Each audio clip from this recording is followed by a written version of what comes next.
Halo sahabat, gimana kabarnya? Saya Jatuh Ratma kembali hadir di Mari Bicara.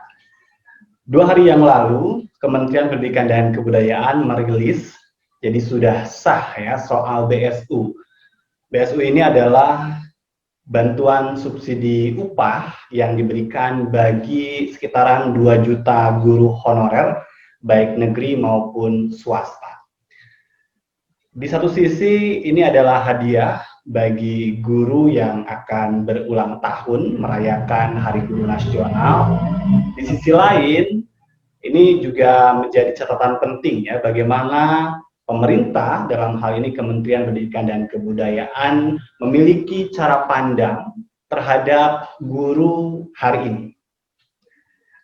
Menarik soal BSU.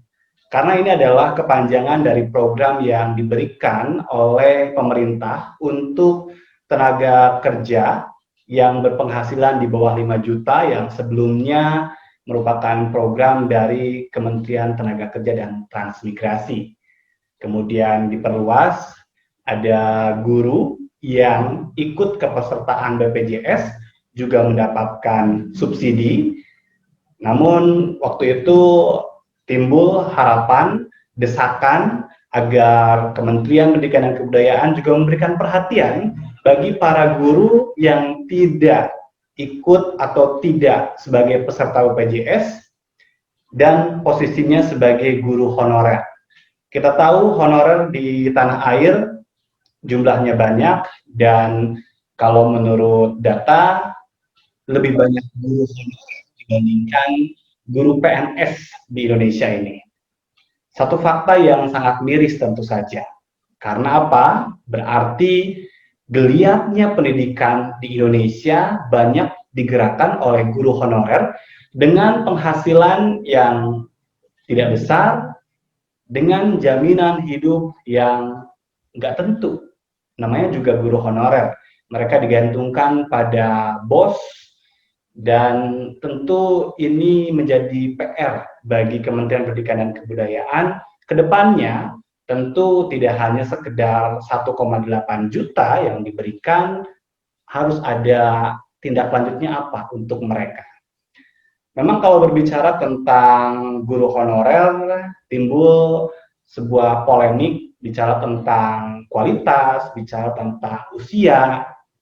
Nah, ini kebijaksanaan yang tentu menjadi penting nanti diambil oleh Menteri Pendidikan dan Kebudayaan untuk memberikan penghargaan kepada jasa para guru yang telah menghidupkan, memberikan pelayanan pendidikan bagi anak-anak Indonesia. Tapi alih-alih memberikan penghargaan, bicara tentang hadiah jelang Hari Guru, BSU ini agak sedikit menggelitik karena namanya BSU, ya, subsidi upah. Ini istilah upah ini menunjukkan bahwa memang profesi guru honorer ini kok ironis ya. Kita tahu profesi guru adalah profesi yang sangat mulia, punya posisi strategis dalam pembangunan sumber daya manusia.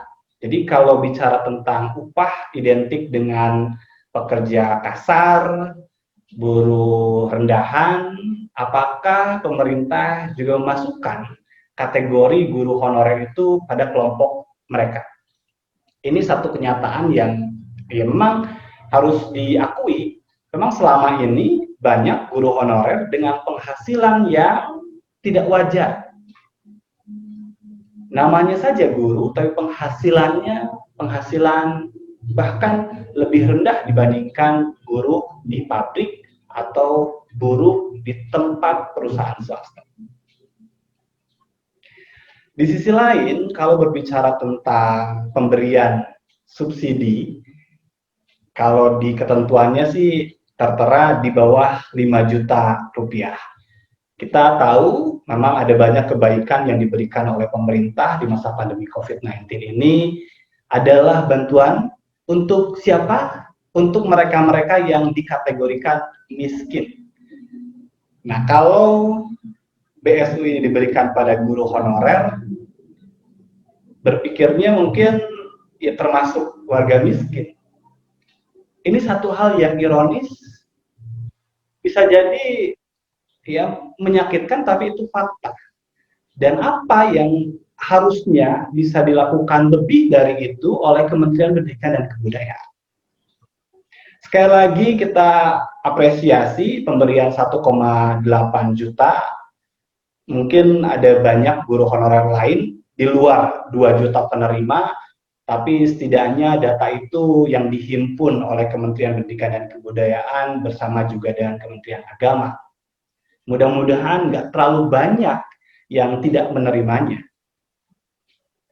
Mereka selama pandemi COVID-19 ada banyak yang kita tahu, beberapa di antaranya merupakan guru ekstrakurikuler, ya, karena kegiatan sekolahnya tidak dilangsungkan secara tatap muka, sudah pasti itu break.